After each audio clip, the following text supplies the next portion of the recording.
아버지, 정말 이러시려고 우릴 키우셨어요? 아들의 차갑게 식은 목소리가 좁은 원룸에 울려 퍼졌습니다.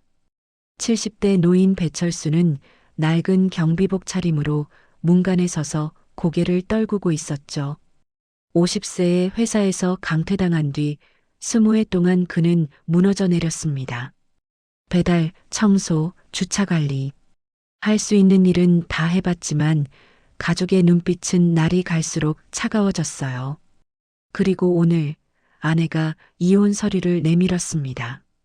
하지만 철수는 아직 몰랐습니다. 자신의 주머니 속 로또 용지가 모든 걸 뒤바꿀 거라는 사실을요. 새벽 5시 알람이 울리기 전에 철수는 눈을 떴습니다. 몸이 기억하고 있었거든요. 이 시간에 일어나지 않으면 아파트 경비실에 늦는다는 걸요. 옆자리는 텅 비어 있었습니다. 아내 김순희는 벌써 몇 달째 거실 소파에서 자고 있었어요. 철수는 낡은 경비복을 입고 집을 나섰습니다. 20평짜리 전세 아파트는 가족 셋이 살기에도 비좁았죠. 하지만 이마저도 전세금이 다음 달이면 만료됩니다. 갱신할 돈이 없었어요. 아침 7시 경비실 문을 열자 관리소장 윤태식이 인상을 찌푸리며 다가왔습니다. 배 반장, 또 늦었네. 입주민들 민원 들어왔어. 택배 정리가 왜 이 모양이야? 죄송합니다, 소장님. 어젯밤 야간 순찰하느라. 변명은 70대가 이 일하는 것도 봐주는 건데 제대로 못하면 다른 사람 쓸 수밖에 없어. 철수는 고개를 숙였습니다. 50세의 대기업 생산직에서 명예퇴직 당한 뒤 그의 이력서는 어디서도 환영받지 못했어요. 60대 초반까지는 그래도 일자리가 있었습니다. 하지만 65세가 넘자 모든 문이 닫혔죠. 경비직도 70대에게는 쉽게 주어지지 않았습니다. 이 일자리마저 잃으면 정말 끝이었어요. 오전 10시 택배 정리를 마치고 철수는 잠시 쉬려고 경비실 의자에 앉았습니다. 주머니에서 무언가 바스락거리는 소리가 났어요. 지난주에 산 로또 용지였습니다. 편의점 아르바이트생이 한 장만 사세요. 할아버지 하며 권했을 때 1,000원이 아까웠지만 그냥 샀었죠. 철수는 스마트폰을 꺼내 당첨 번호를 확인했습니다. 손이 떨렸어요. 하나, 둘, 셋. 숫자가 맞아떨어졌습니다. 6개 모두요. 이게 뭐지? 심장이 터질 것처럼 뛰었습니다. 1등 당첨금 28억. 세금 떼고도 20억은 남는 금액이었어요. 철수는 로또 용지를 주머니 깊숙이 넣고 주변을 둘러봤습니다. 아무도 없었죠. 그날 저녁 집에 돌아온 철수는 거실 소파에 앉아있는 순이와 마주쳤습니다. 아내의 얼굴은 딱딱하게 굳어 있었어요. 여보, 앉아요. 순이의 목소리는 차가웠습니다. 테이블 위에 서류 봉투가 놓여 있었어요. 뭐요, 이게? 이혼 서류예요. 도장 찍어요. 철수는 말문이 막혔습니다. 예상은 했지만 막상 서류를 보니 가슴이 무너져 내렸어요. 여보, 내가 그동안 못난 건 안다만. 그래도 우리 이렇게까지. 당신 지금 뭐라고 한 거예요? 순이의 목소리가 높아졌습니다. 20년이에요, 20년. 당신이 회사 잘린 뒤로. 내가 뭘 했는지 알아요? 식당 설거지, 청소일 마트 계산대. 손가락 마디마디가 다 휘어졌어요. 그런데 당신은 70이 넘어서까지 경비나 서고 있잖아요. 내가 할 수 있는 게 그것밖에. 아들 등록금은 어떻게 마련했는지 알아요? 내가 친정에 손 벌렸어요. 부끄러운 줄도 모르고. 철수는 고개를 들 수가 없었습니다. 사실이었거든요. 아들 민기가 대학 다닐 때도 취업 준비할 때도 제대로 뒷바라지 못한 건 자신이었습니다. 거기서 안방 문이 열리며 아들 민기가 나왔습니다. 40대 초반 중소기업 대리로 일하고 있었죠. 민기의 얼굴에도 피곤함과 짜증이 가득했어요. 아버지, 엄마 말씀 들으셨죠? 이제 그만하세요. 이혼하시고 각자 사는 게 나아요. 민기야, 너마저. 전 결혼도 못하고 있어요. 이 좁은 집에서 부모님 눈치 보면서 살 수가 없다고요. 아버지 경비 월급으로 뭘 할 수 있어요? 제 월급으로 집세 내고 생활비 대고 나면 제 통장엔 남는 게 없어요. 민기의 목소리는 절규에 가까웠습니다. 철수는 아들의 눈빛에서 증오를 봤어요. 자신을 향한 뜨거운 증오를요. 아버지가 그때 회사만 안 잘렸어도, 아니, 그 뒤에라도 제대로 된 일 하나만 잡으셨어도 이렇게까지 안 됐어요. 근데 뭐예요? 70이 넘어서까지 경비복 입고 사는 게. 철수는 입술을 깨물었습니다. 주머니 속 로또 용지가 뜨겁게 느껴졌어요. 하지만 말할 수가 없었습니다. 지금 이 순간 자신을 짓밟고 있는 가족들에게 20억을 나눠줄 생각이 전혀 들지 않았거든요. 알았어요. 도장 찍을게요. 철수는 서류를 집어들었습니다. 순이와 민기는 놀란 표정을 지었어요. 예상보다 쉽게 승낙했거든요. 정말요? 어차피 당신들 마음은 이미 떠났잖소. 내가 붙잡아봤자 소용없고. 철수는 도장을 찍었습니다. 사각사각 인주가 종이에 스며들었어요. 40년 결혼 생활이 그렇게 끝났습니다. 짐은 내일까지 싸서 나가요. 어디로 갈 건지는 알아서 할게요. 철수는 방으로 들어가 문을 닫았습니다. 그리고 주머니에서 로또 용지를 꺼내 한참을 들여다봤어요. 20억. 이 돈이면 인생을 다시 시작할 수 있습니다. 하지만 가슴 한편이 저려왔어요. 가족이라고 믿었던 사람들이 자신을 버린 상처는 돈으로도 지울 수 없었거든요. 다음 날 아침 철수는 큰 캐리어 하나에 옷가지를 담았습니다. 평생 모은 짐이 고작 그것뿐이었어요. 순이와 민기는 거실에 앉아 그를 지켜봤습니다. 배웅도 없었죠? 그럼 잘 사시오. 철수는 현관문을 열고 나갔습니다. 뒤돌아보지 않았어요. 뒤에서 문 닫히는 소리가 들렸습니다. 철컥. 그렇게 40년 인생이 끝났습니다. 고시원으로 향하는 버스 안에서 철수는 창밖을 바라봤습니다. 서울거리가 무심하게 지나갔어요. 로또 용지는 여전히 주머니 속에 있었습니다. 환급 기한은 아직 한 달이나 남았죠. 서두를 필요는 없었어요. 철수는 천천히 계획을 세우기로 했습니다. 그리고 그 계획에는 순이와 민기를 향한 복수도 포함되어 있었습니다. 자신을 버린 대가를 톡톡히 치르게 만들 거라고 철수는 다짐했습니다. 고시원 방은 2평 남짓했습니다. 침대 하나, 책상 하나가 전부였죠. 하지만 철수에게는 충분했어요. 보증금 50만 원, 월세 35만 원, 경비 월급으로 겨우 감당할 수 있는 금액이었습니다. 짐을 풀고 나서 철수는 침대에 누웠습니다. 천장을 바라보니 지난 20년이 주마등처럼 스쳐 지나갔어요. 50세에 회사에서 잘린 그날 인사팀장이 건넨 봉투 속에는 퇴직금 8천만 원이 들어 있었습니다. 많은 돈이었죠. 하지만 그 돈은 1년도 채 안 돼서 바닥났어요. 당시 순이는 작은 옷가게를 하고 싶다고 했습니다.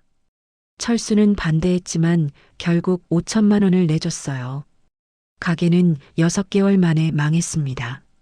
재고는 다 남고 월세는 밀렸죠. 나머지 3천만 원도 민기 대학 등록금과 생활비로 쓰였습니다. 그렇게 퇴직금은 흔적도 없이 사라졌어요. 그 뒤로 철수는 닥치는 대로 일했습니다. 택배 상하차, 건설 현장 잡부, 주차관리원. 하지만 나이가 들수록 일자리는 줄어들었어요. 65세가 넘자 아무도 그를 고용하려 하지 않았습니다. 몸도 망가졌죠. 허리 디스크, 무릎 연골 손상, 고혈압. 병원비만 해도 한 달에 수십만 원이 나갔어요. 그나마 지금 경비직은 관리소장 윤태식의 소개로 겨우 얻은 자리였습니다. 월급 180만 원. 주 6일 근무에 야간 순찰까지 돌아야 했죠. 하지만 70대에게 주어지는 일자리가 어디 많겠어요. 철수는 이를 악물고 버텼습니다. 그런데 이제 그럴 필요가 없었어요. 20억이 있으니까요. 철수는 로또 용지를 꺼내 다시 한번 확인했습니다. 여전히 숫자는 맞아떨어졌어요.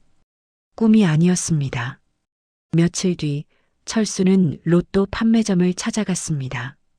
당첨금 환급은 농협은행 본점에서만 가능했어요. 하지만 그 전에 확인이 필요했습니다. 판매점 사장은 로또 용지를 스캐너에 대더니 눈이 휘둥그레졌어요. 어르신, 이거 1등이에요. 알고 있어. 축하드립니다. 28억이에요. 28억. 사장의 목소리가 흥분으로 떨렸습니다. 주변에 있던 손님들이 고개를 돌려 쳐다봤어요. 철수는 로또 용지를 재빨리 챙겨 넣었습니다. 조용히 하시오. 소문나면 곤란하오. 아, 죄송합니다. 근데 어르신, 환급은 빨리 받으세요. 기한 지나면 무효예요. 알고 있소. 철수는 판매점을 나섰습니다. 가슴이 두근거렸어요. 이제 정말 현실이 되는구나 하는 실감이 들었습니다. 그날 저녁 철수는 고시원 방에서 노트를 펼쳤습니다. 그리고 계획을 세우기 시작했어요. 우선 당첨금을 받으면 세금을 제외하고 약 20억이 손에 들어옵니다. 이 돈으로 무엇을 할 것인가? 첫 번째, 조용히 사라진다. 순이와 민기에게는 알리지 않는다. 두 번째, 새 이름으로 살 수는 없지만 연락을 완전히 끊는다. 세 번째, 여생을 편하게 산다. 하지만 노트를 쓰다 보니 복수심이 끌어올랐습니다. 자신을 그렇게 쉽게 버린 가족들. 20년 동안 무시당하고 모욕당하고 짓밟혔던 기억들이 떠올랐어요. 철수는 펜을 꽉 쥐었습니다. 그냥 넘어갈 순 없지. 철수는 새로운 계획을 추가했습니다. 순이와 민기 앞에 나타나기.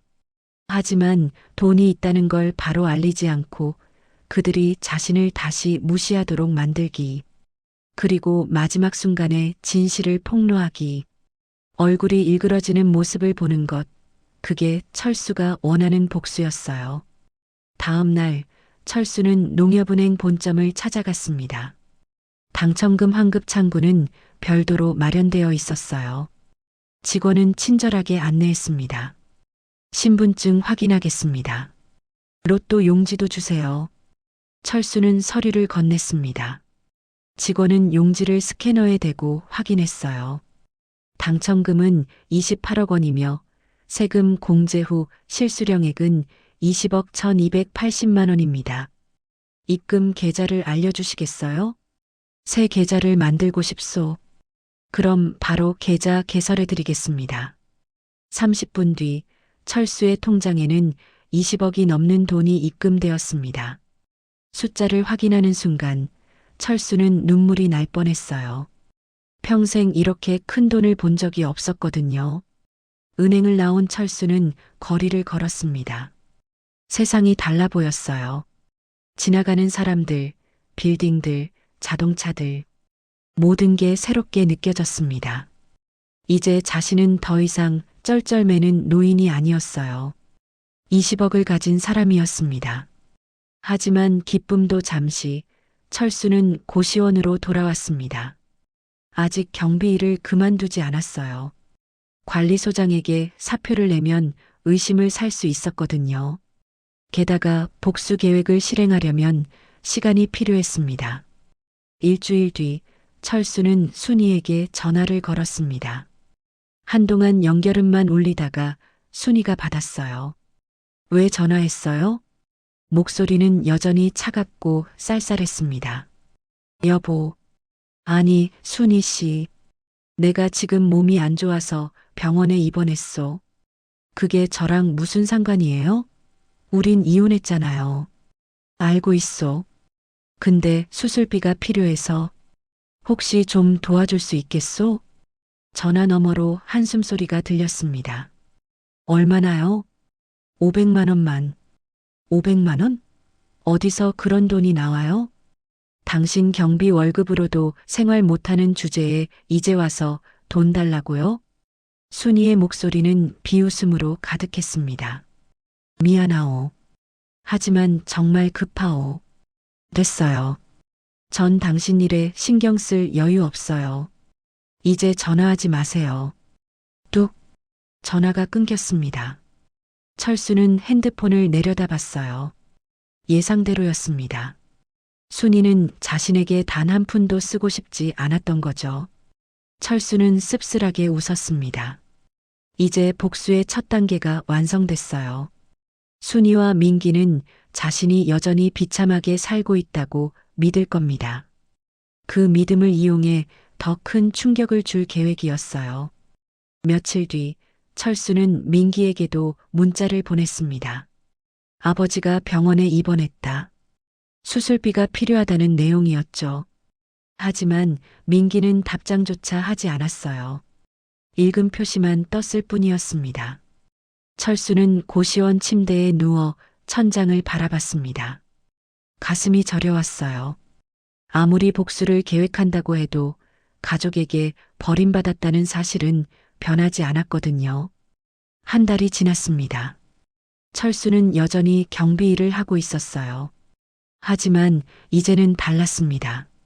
관리소장 윤태식의 잔소리도 입주민들의 불평도 더 이상 그를 짓누르지 못했죠. 통장에 20억이 있다는 사실이 모든 걸 견디게 만들었거든요. 어느 날 저녁 철수는 경비실에서 택배를 정리하고 있었습니다. 그때 낯익은 목소리가 들렸어요. 아버지. 고개를 들자 민기가 서 있었습니다. 철수는 놀라 일어섰어요. 민기야, 내가 왜 여기? 경비실 전화번호 보고 찾아왔어요. 아버지가 여기서 일하신다면서요? 민기의 얼굴에는 피곤함이 가득했습니다. 회사 일이 힘든 모양이었어요. 그래, 여기서 일하고 있다. 무슨 일이냐? 돈 좀 빌려주실 수 있어요?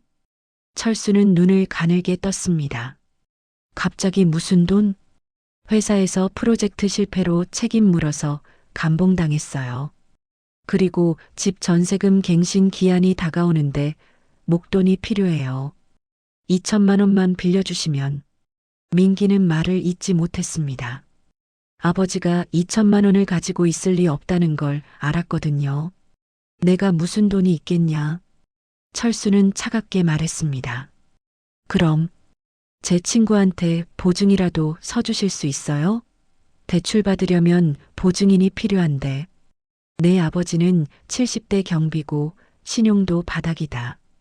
보증을 서도 아무 소용 없어? 그럼 어떡해요? 집 나가야 한다고요. 민기의 목소리가 높아졌습니다.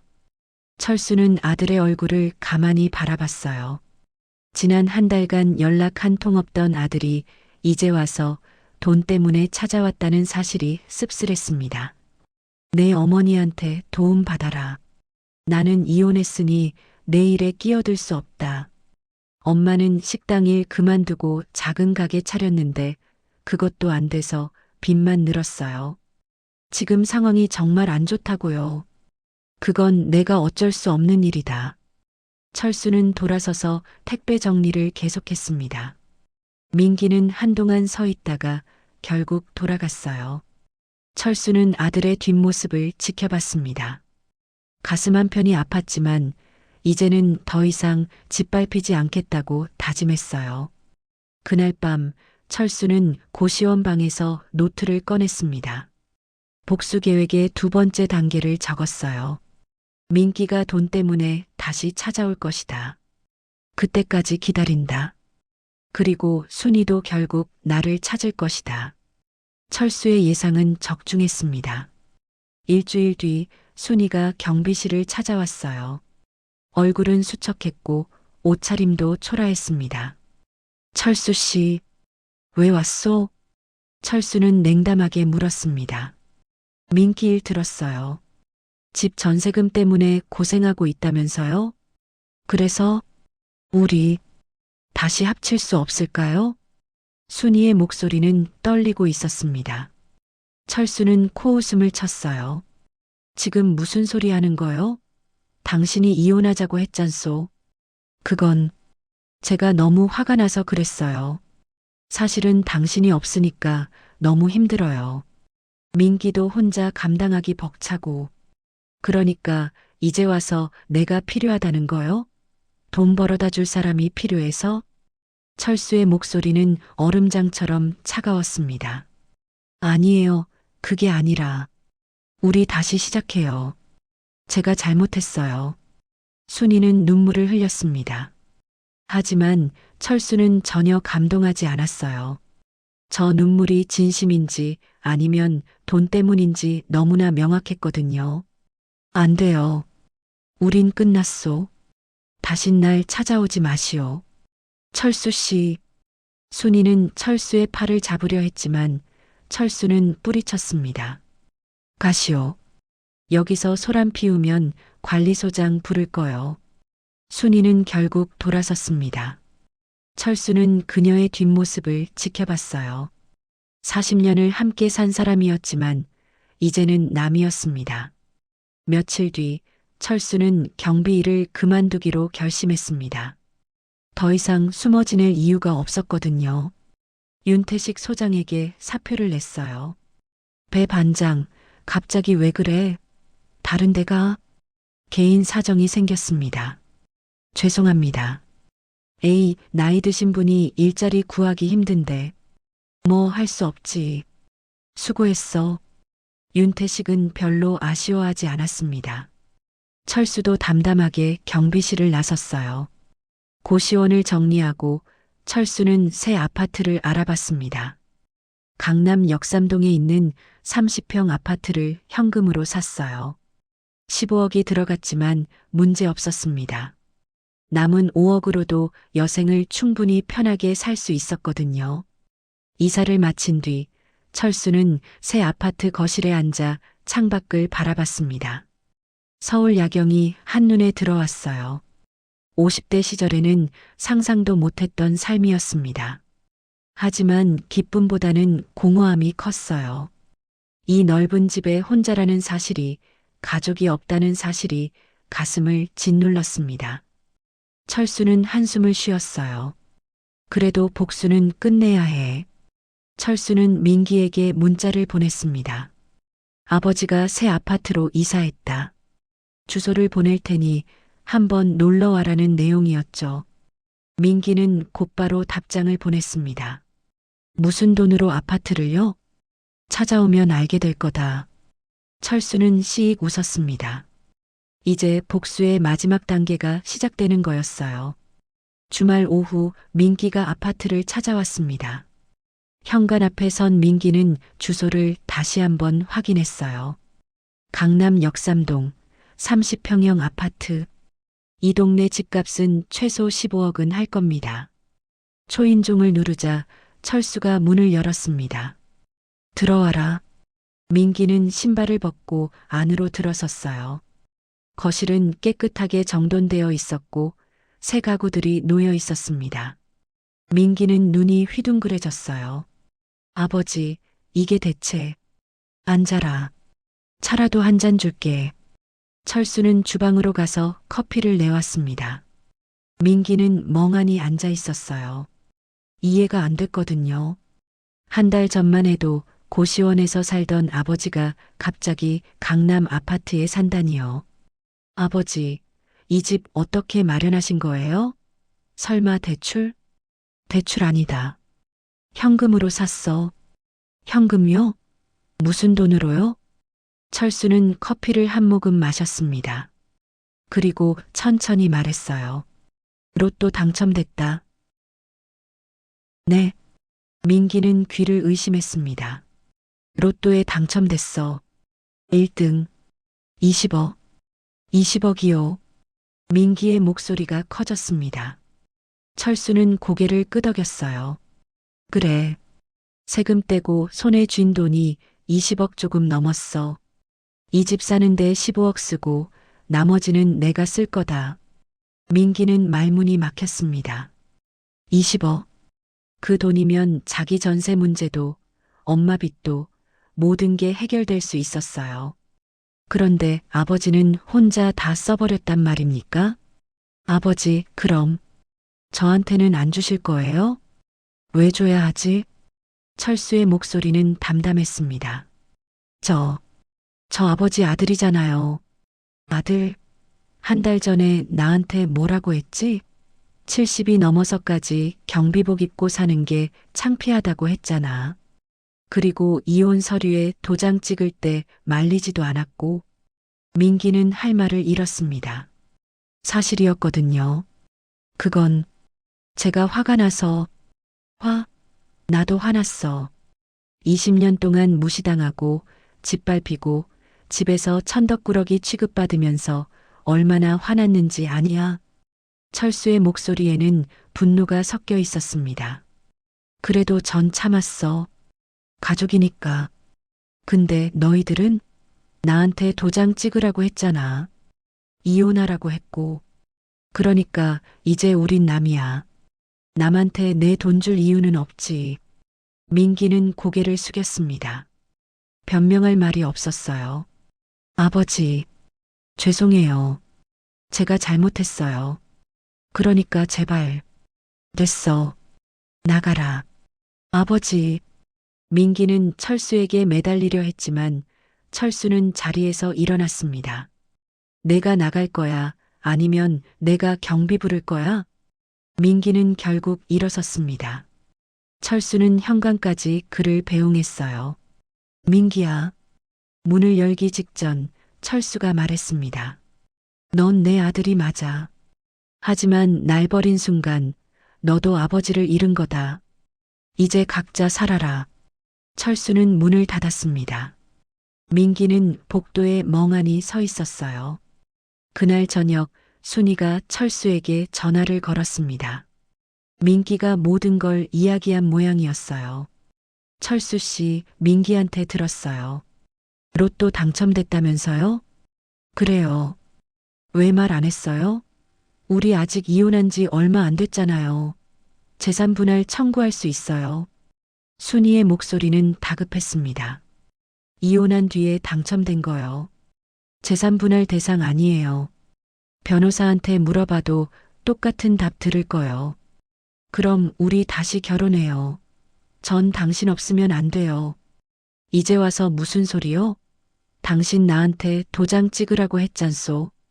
그건 제가 화가 나서 그랬어요. 미안해요. 잘못했어요. 순이는 울먹이기 시작했습니다. 하지만 철수는 냉담했어요. 순이 씨, 이제 우린 남이요.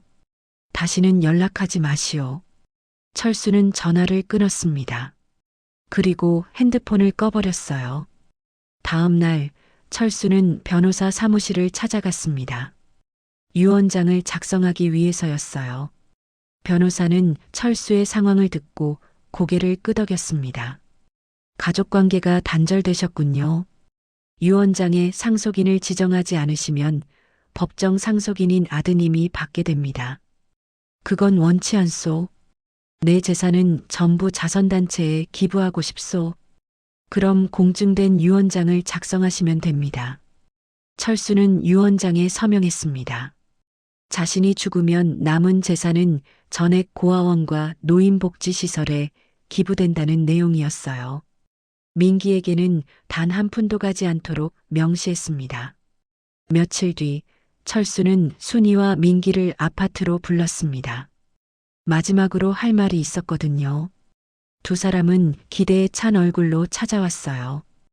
혹시 마음을 바꾼 게 아닐까 하는 희망 때문이었습니다. 거실에 앉은 순이와 민기 앞에서 철수는 유언장 사본을 내밀었습니다. 이게 뭐예요? 민기가 물었습니다. 내 유언장이야. 읽어봐라. 민기는 유언장을 펼쳤습니다. 그리고 얼굴이 창백해졌어요. 아버지, 이게 무슨, 내가 죽으면 남은 재산은 전부 자선단체에 간다. 너한테는 한 푼도 안 가.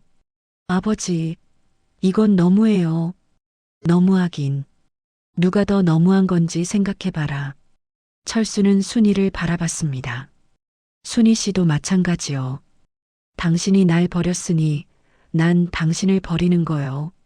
순이는 고개를 떨구었습니다. 눈물이 뺨을 타고 흘러내렸지만 철수는 동요하지 않았어요. 이제 그만 가시오. 다시는 날 찾아오지 마시오. 두 사람은 결국 아파트를 나갔습니다. 철수는 창문 너머로 그들의 뒷모습을 지켜봤어요. 가슴이 텅 빈 것 같았습니다. 복수는 달콤했지만 그만큼 씁쓸했어요. 가족을 잃었다는 사실은 변하지 않았거든요.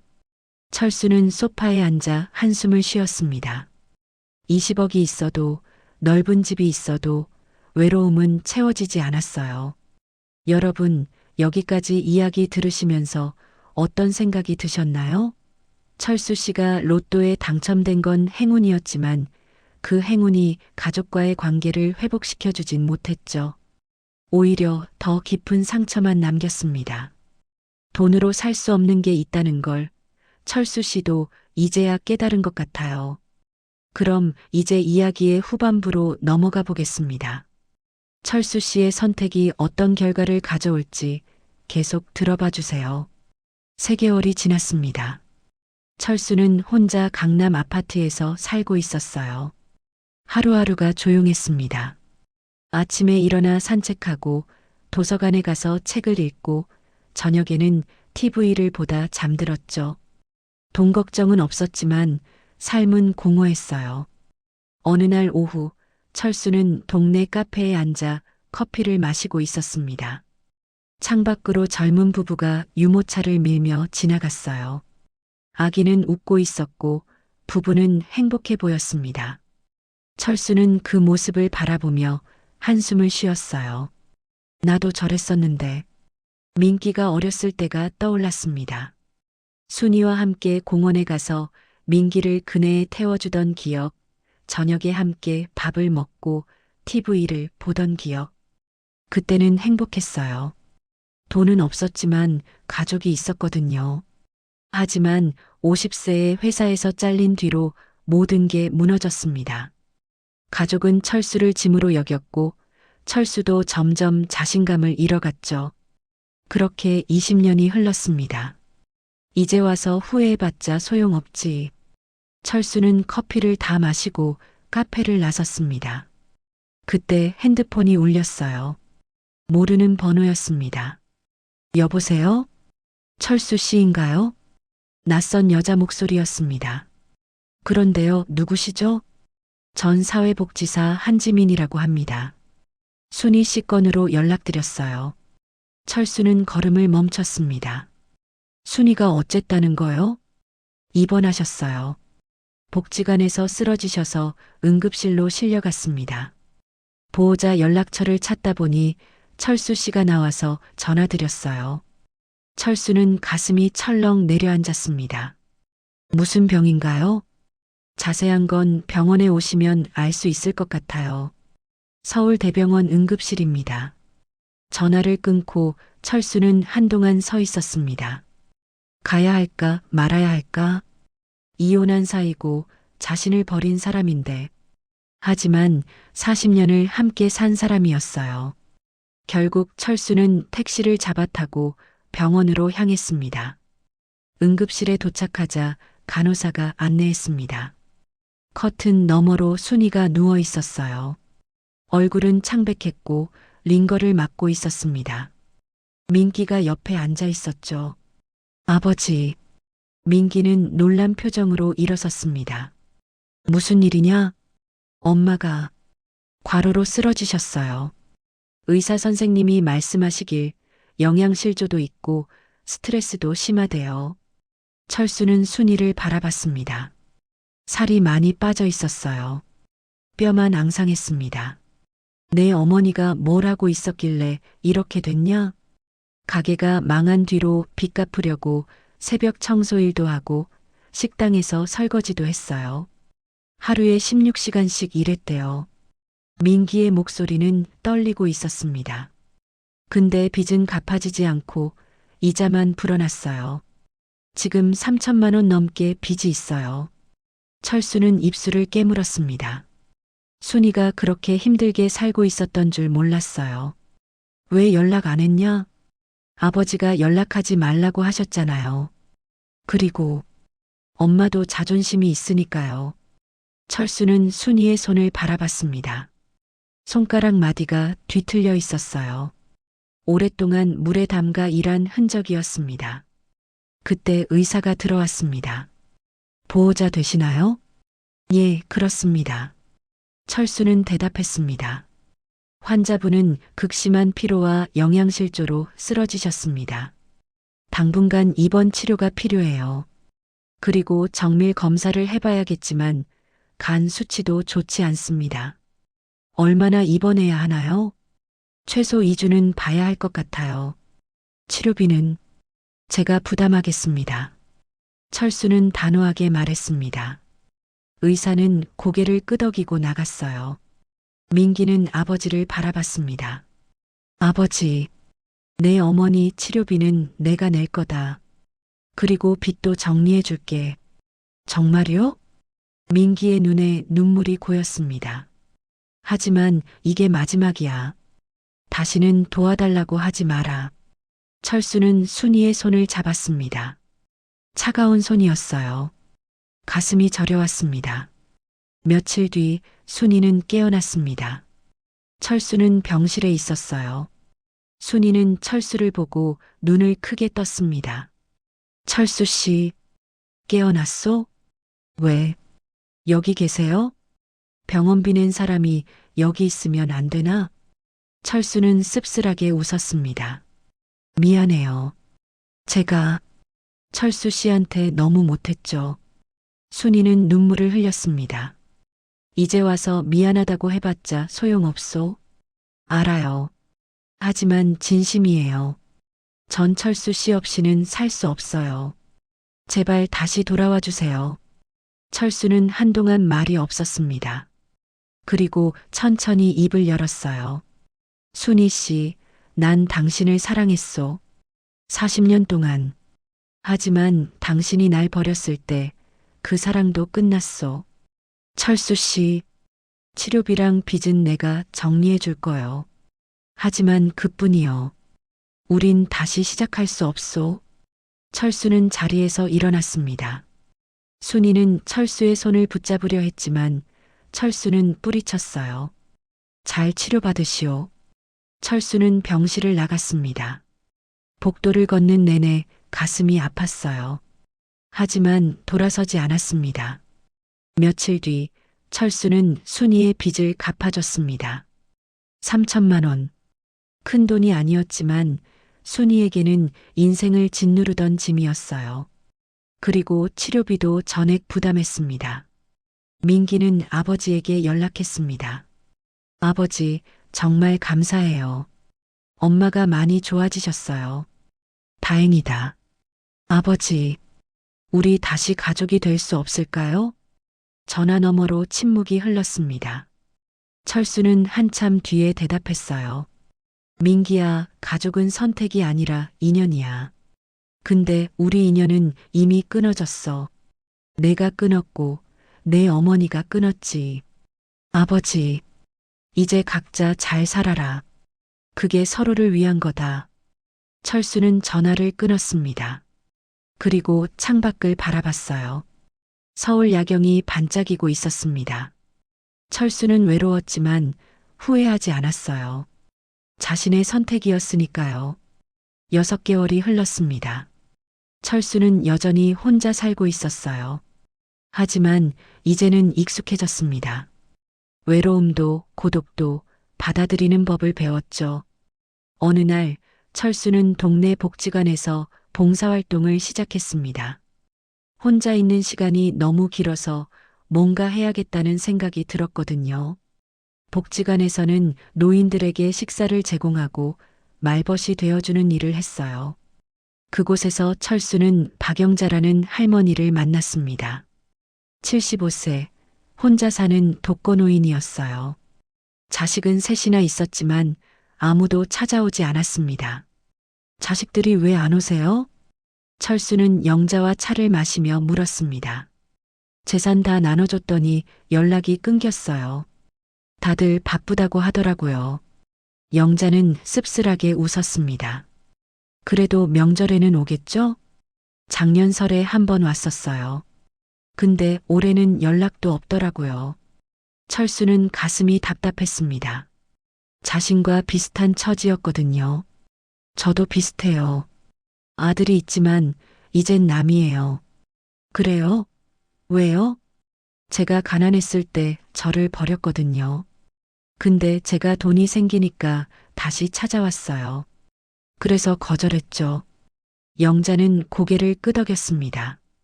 마음 아프시겠어요. 처음엔 그랬죠. 근데 이제는 괜찮아요. 혼자 사는 것도 나쁘지 않더라고요. 두 사람은 그렇게 이야기를 나눴습니다. 철수는 영자와 이야기하면서 위로를 받았어요. 자신만 외로운 게 아니라는 걸 알았거든요. 며칠 뒤 철수는 영자의 집을 방문했습니다. 좁은 원룸이었어요. 가구도 낡았고 벽지는 찢어져 있었습니다. 여기서 사세요? 네, 월세 30만 원이에요. 기초생활수급비로 겨우 살아요. 영자는 차를 내왔습니다. 철수는 주변을 둘러봤어요. 냉장고 안에는 반찬이 거의 없었습니다. 김치통 하나와 계란 몇 개가 전부였어요. 식사는 제대로 하세요? 복지관에서 주는 도시락 먹어요. 그거면 충분해요. 영자는 담담하게 말했습니다. 하지만 철수는 마음이 아팠어요. 자신은 20억이 있는데 영자는 하루하루 끼니 걱정을 하고 있었거든요. 영자 씨, 제가 도와드릴 수 있는 게 없을까요? 아니에요, 괜찮아요. 이렇게 말벗이 되어주시는 것만으로도 고마워요. 하지만 철수는 그냥 넘어갈 수 없었습니다. 집에 돌아온 뒤 철수는 고민했어요. 영자를 어떻게 도와줄 수 있을까? 직접 돈을 주면 자존심 상할 테고. 며칠 뒤 철수는 영자에게 제안했습니다. 영자 씨, 제 집에 와서 사시는 게 어때요? 네. 무슨 말씀이세요? 제 집이 넓어서 혼자 살기 아까워요. 방도 하나 비어 있고요. 같이 살면 서로 외롭지도 않을 것 같은데. 영자는 당황했습니다. 아니에요. 그럴 순 없어요. 제가 패 끼치는 거잖아요. 패라니요. 전 영자 씨가 있으면 좋겠어요. 혼자 사는 게 너무 외로워서요. 철수는 진심이었습니다. 영자와 이야기를 나누면서 외로움이 조금씩 사라지고 있었거든요. 정말 괜찮으세요? 괜찮아요. 같이 살아요. 영자는 눈물을 흘렸습니다. 자식들에게도 버림받았는데 낯선 사람이 손을 내밀어 주다니요. 고맙습니다, 철수 씨. 일주일 뒤 영자는 철수의 집으로 이사 왔습니다. 짐은 많지 않았어요. 옷가지 몇 벌과 사진 앨범이 전부였습니다. 철수는 영자에게 방을 내줬습니다. 깨끗한 침대와 옷장이 있었어요. 영자는 방을 돌아보며 눈물을 흘렸습니다. 이런 방에서 살아본 게 얼마만인지. 이제 편하게 사세요. 여기가 영자 씨 집이에요. 두 사람은 그렇게 함께 살기 시작했습니다. 아침에 함께 산책하고 저녁에는 같이 밥을 먹었어요. TV를 보며 웃기도 하고 옛날 이야기를 나누기도 했죠. 철수는 오랜만에 행복했습니다. 가족은 아니었지만 함께 있어주는 사람이 생겼거든요. 어느 날 저녁 영자가 조심스럽게 물었습니다. 철수 씨, 아드님한테 연락 안 하세요? 안 할 거예요. 그래도 가족인데. 가족이라고 다 가족이 아니에요. 진짜 가족은 힘들 때 옆에 있어주는 사람이죠. 제 아들은 제가 힘들 때 떠났어요. 영자는 고개를 끄덕였습니다. 저도 그래요. 자식들이 전 떠났지만 철수 씨는 절 받아주셨잖아요. 그래서 감사해요. 철수는 미소를 지었습니다. 우리가 서로의 가족이 되는 거예요. 두 사람은 그렇게 웃으며 저녁을 먹었습니다. 철수는 깨달았어요. 가족은 피로 이어진 관계만이 아니라는 걸요. 서로를 아끼고 힘이 되어주는 사람이 진짜 가족이라는 걸요. 1년이 지났습니다. 철수와 영자는 여전히 함께 살고 있었어요. 두 사람은 서로에게 의지하며 편안한 노년을 보내고 있었습니다. 어느 날 철수는 우편함에서 편지를 발견했습니다. 민기가 보낸 것이었어요. 편지를 열어보니 짧은 글이 적혀 있었습니다. 아버지, 그동안 잘 지내셨나요? 저는 회사에서 승진했습니다. 과장이 됐어요. 월급도 올랐고요. 엄마는 건강을 많이 회복하셨습니다. 아버지 덕분입니다. 정말 감사드려요. 아버지를 다시 만나고 싶습니다. 연락 주세요. 철수는 편지를 내려놓았습니다. 민기가 잘 지내고 있다니 다행이었어요. 하지만 다시 만날 생각은 없었습니다. 며칠 뒤 철수는 동네 카페에 앉아 있었습니다. 그때 누군가 옆에 앉았어요. 고개를 들자 민기였습니다. 아버지, 어떻게 여길 알고 왔냐? 복지관 직원분께 여쭤봤어요. 아버지가 자주 오신다고 해서. 민기는 조심스럽게 말했습니다. 무슨 일이냐? 아버지를 만나고 싶어서 왔어요. 제 편지 받으셨죠? 받았다. 그럼 왜 연락 안 하셨어요? 연락할 이유가 없어서다. 철수의 목소리는 담담했습니다. 아버지, 저 정말 반성하고 있어요. 그동안 아버지한테 못되게 굴었던 거 잘 알아요. 용서해 주세요. 민기는 고개를 숙였습니다. 용서? 용서하면 뭐가 달라지냐? 내가 나한테 한 짓이 사라지냐? 아니요. 하지만, 민기야, 넌 이제 잘 살고 있잖아. 승진도 했고, 월급도 올랐다며. 그럼 됐다. 내 길 가라. 철수는 자리에서 일어났습니다. 민기는 철수의 손을 붙잡았어요. 아버지, 제발. 저한테 한 번만 기회를 주세요. 제가 진짜 효도할게요. 효도? 내가 돈 있을 때만 효도하는 거 아니냐? 철수의 목소리에는 냉소가 섞여 있었습니다. 아니에요. 진심이에요. 진심이라는 게 뭔지 아냐? 진심은 힘들 때 옆에 있어주는 거야. 근데 넌 내가 힘들 때 어디 있었냐? 민기는 말문이 막혔습니다. 아버지, 이제 그만 가라. 다시는 날 찾지 마라. 철수는 민기의 손을 뿌리치고 카페를 나섰습니다. 민기는 자리에 멍하니 앉아 있었어요. 집에 돌아온 철수는 영자에게 이야기했습니다. 오늘 민기를 만났어요. 그래요? 어땠어요? 용서해달라고 하더라고요. 근데 전 용서할 수 없어요. 영자는 철수의 손을 잡았습니다. 철수 씨 마음이 그러시면 그게 맞아요. 용서는 억지로 하는 게 아니니까요. 고맙습니다, 영자 씨. 두 사람은 그렇게 저녁을 함께 보냈습니다. 며칠 뒤 순이가 아파트를 찾아왔습니다. 인터폰을 눌렀지만 철수는 받지 않았어요. 하지만 순이는 포기하지 않고 계속 벨을 눌렀습니다. 결국 철수는 문을 열었습니다. 뭐 하는 거요? 철수 씨, 저 좀 만나주세요. 순이의 얼굴은 수척했지만 예전보다 건강해 보였어요. 할 말 없소. 제발이요. 딱 10분만. 철수는 한숨을 쉬고 문을 열었습니다. 순이는 안으로 들어왔어요. 거실에서 영자와 마주쳤습니다. 누구세요? 순이가 물었습니다. 전 박영자라고 해요. 철수 씨랑 같이 살고 있어요. 같이 산다고요? 순이는 충격을 받은 표정이었습니다. 그래요. 영자 씨는 저한테 가족 같은 사람이에요. 철수가 말했습니다. 철수 씨, 우리가 가족이잖아요. 우린 이혼했소. 이제 남이에요. 하지만, 순희 씨, 이제 그만하시오. 당신 건강도 회복됐고, 빚도 없어졌잖소. 이제 당신 인생 사시오. 순희는 눈물을 흘렸습니다. 전 당신 없이는 못 살아요. 살 수 있소. 그리고 살아야 해요. 나도 그렇게 살고 있으니까. 철수는 문을 가리켰습니다. 순이는 결국 돌아섰어요. 철수 씨, 행복하세요. 순이는 그 말을 남기고 나갔습니다. 철수는 문을 닫고 한숨을 쉬었어요. 괜찮으세요? 영자가 물었습니다.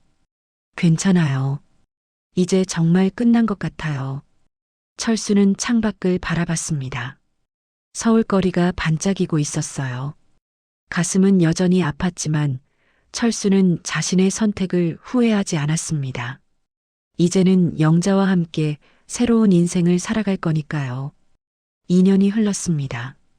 철수는 75세가 되었어요. 영자는 77세였습니다.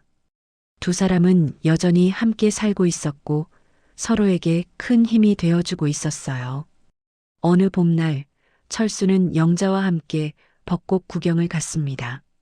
여의도 윤중로였어요. 벚꽃이 만개해서 거리는 분홍빛으로 물들어 있었습니다. 정말 예쁘네요. 영자는 벚꽃을 바라보며 미소 지었습니다. 그러게요. 이런 풍경을 볼 수 있어서 다행이에요. 철수도 함께 미소를 지었어요. 두 사람은 천천히 거리를 걸었습니다. 손을 잡지는 않았지만 옆에 있다는 것만으로도 따뜻했어요. 벤치에 앉아 쉬고 있을 때 누군가 다가왔습니다. 민기였어요. 옆에는 여자가 함께 있었습니다. 아버지. 철수는 민기를 바라봤습니다. 2년 만이었어요. 오랜만이다. 예. 아버지, 이 사람은 제 아내 김수진이에요. 작년에 결혼했어요. 민기는 조심스럽게 소개했습니다. 처음 뵙겠습니다, 아버님. 수진은 공손하게 인사했습니다. 철수는 고개를 끄덕였어요. 그래, 축하한다. 아버지, 결혼식에 못 모셔서 죄송해요. 아버지가 오시지 않으실 것 같아서. 그래, 안 갔을 거다. 철수는 솔직하게 말했습니다. 아버지, 이제 정말 달라졌어요. 결혼하고 나서 많은 걸 깨달았어요. 가족이 얼마나 소중한지. 민기의 목소리는 떨리고 있었습니다. 그래, 다행이다. 잘 살아라. 아버지, 제발 저한테 돌아와 주세요. 이제 제가 진짜 효도할게요. 수진이도 아버지 모시고 싶다고 해요. 수진이 고개를 끄덕였습니다. 아버님, 저희랑 같이 사세요. 저희가 모실게요. 철수는 두 사람을 바라봤습니다. 진심인 것 같았어요. 하지만 철수는 고개를 저었습니다. 고맙지만 됐다. 난 이미 가족이 있어. 철수는 영자를 가리켰습니다. 이분이 내 가족이야. 내가 힘들 때 옆에 있어주신 분이고 지금도 함께 살고 있지. 민기는 영자를 바라봤습니다. 그래도 저희는 진짜 가족이잖아요. 진짜 가족은 피로 이어진 게 아니야. 서로를 아끼고 힘들 때 옆에 있어주는 게 진짜 가족이지. 넌 내가 힘들 때 어디 있었냐? 철수의 목소리는 차분했지만 단호했습니다. 죄송해요, 아버지. 민기는 눈물을 흘렸습니다. 울지 마라. 이제 넌 잘 살고 있잖아. 결혼도 했고, 아내도 좋은 사람 같고. 그럼 됐다. 내 인생 살아라. 하지만, 민기야, 난 너한테 원망은 없다. 다만, 다시 시작할 수는 없어. 너도 이제 어른이니까 이해하겠지. 민기는 고개를 숙였습니다. 수진이 민기의 어깨를 감싸 안았어요. 아버님, 저희가 많이 부족했던 것 같아요. 죄송합니다. 아니에요. 과거는 과거일 뿐이에요. 민기 씨 잘 돌봐주세요. 철수는 일어섰습니다. 영자도 함께 일어났어요. 그럼 우린 이만 갈게요. 잘 살아요. 철수와 영자는 천천히 걸어갔습니다. 민기는 그 뒷모습을 바라보며 눈물을 흘렸어요. 집에 돌아온 철수는 소파에 앉아 창밖을 바라봤습니다. 가슴 한편이 아팠지만 후회는 없었어요. 괜찮으세요? 영자가 물었습니다. 괜찮아요. 이게 맞는 것 같아요. 그래요. 철수 씨는 옳은 선택을 하셨어요. 두 사람은 그렇게 조용히 저녁을 보냈습니다. 며칠 뒤 철수는 변호사 사무실을 찾아갔습니다. 유언장을 수정하기 위해서였어요. 어떻게 바꾸실 건가요? 변호사가 물었습니다. 제 재산의 절반은 박영자 씨에게, 나머지 절반은 자선단체에 기부하고 싶습니다. 아드님께는요? 아들에게는 아무것도 주지 않습니다. 변호사는 고개를 끄덕이고 유언장을 작성했습니다. 철수는 서명을 했어요. 집에 돌아와서 철수는 영자에게 말했습니다. 영자 씨, 제가 죽으면 이 집은 영자 씨 거예요. 무슨 말씀을 그렇게 하세요? 유언장에 적어뒀어요. 제 재산의 절반은 영자 씨 거예요. 영자는 눈물을 흘렸습니다. 철수 씨, 저 같은 사람한테 왜 이렇게... 영자 씨는 제 가족이에요. 진짜 가족이고요. 당연한 거예요. 영자는 철수의 손을 꽉 잡았습니다. 고맙습니다, 철수 씨.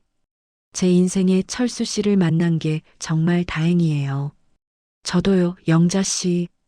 두 사람은 그렇게 웃으며 저녁을 먹었습니다. 세월이 흘러 철수는 80세가 되었습니다. 몸은 예전만 못했지만 마음은 평온했어요. 영자와 함께 조용한 노년을 보내고 있었습니다. 민기는 가끔 멀리서 아버지를 지켜봤습니다. 하지만 다가가지는 않았어요. 아버지가 원하지 않는다는 걸 알았거든요. 어느 날 민기는 아내와 함께 복지관에 기부를 했습니다. 철수가 봉사하던 곳이었어요. 기부금은 적지 않았습니다. 민기 나름의 속죄였죠. 복지관 직원이 말했습니다. 배철수 어르신 아드님이시죠? 어르신께서 여기서 많은 일을 하셨어요. 정말 좋으신 분이에요. 민기는 고개를 끄덕였습니다. 가슴이 뜨거워졌어요. 아버지가 자랑스러웠습니다. 하지만 그 자랑스러운 아버지를 자신은 버렸죠. 민기는 복지관을 나서며 하늘을 바라봤습니다. 언젠가 아버지가 자신을 용서해 줄까요? 아니, 용서받을 자격이나 있을까요? 그날 저녁 철수는 영자와 함께 저녁을 먹으며 말했습니다. 영자 씨, 전 행복해요. 저도요, 철수 씨. 두 사람은 웃으며 저녁을 마쳤습니다. 창밖으로 서울 야경이 반짝이고 있었어요. 철수는 만족스러운 표정으로 창밖을 바라봤습니다. 20억이 있어도 가족을 잃었어도 지금 이 순간만큼은 행복했거든요. 진짜 가족과 함께 있으니까요. 여러분, 오늘 이야기 어떠셨어요? 배철수 씨의 이야기는 참 복잡한 감정을 불러일으키죠. 로또에 당첨되어 20억을 손에 쥐었지만 그 돈으로 행복을 살 수는 없었어요. 오히려 가족과의 관계는 더 멀어졌고 결국 철수 씨는 혼자 남았습니다. 하지만 그 과정에서 철수 씨는 진짜 가족이 무엇인지 깨달았어요. 피로 이어진 관계가 아니라 서로를 아끼고 힘들 때 옆에 있어주는 사람이 진짜 가족이라는 걸요. 돈은 많은 것을 해결해주지만 상처받은 마음까지 치유해주지는 못합니다. 철수 씨가 순이와 민기를 용서하지 못한 건 그들이 자신을 버렸을 때의 아픔이 너무 컸기 때문이에요. 그 아픔은 돈으로도 지울 수 없었던 거죠. 하지만 철수 씨는 영자 씨를 만나면서 새로운 행복을 찾았습니다. 가족이 없어도 함께 있어주는 사람이 있으면 외롭지 않다는 걸 배웠어요. 그리고 그게 진짜 행복이라는 걸 깨달았죠. 우리도 살아가면서 다양한 선택을 합니다. 때로는 옳은 선택이고, 때로는 후회되는 선택이죠. 하지만 중요한 건 그 선택에 책임을 지는 거예요. 철수 씨는 자신의 선택에 책임을 졌고, 민기와 순이도 자신들의 선택에 대가를 치렀습니다. 이 이야기가 여러분께도 작은 위로와 지혜가 되었으면 좋겠습니다. 가족의 소중함, 진심의 가치, 그리고 선택의 무게에 대해 다시 한번 생각해 보는 시간이 되셨기를 바랍니다. 오늘도 들어주셔서 감사합니다. 구독과 좋아요 부탁드립니다.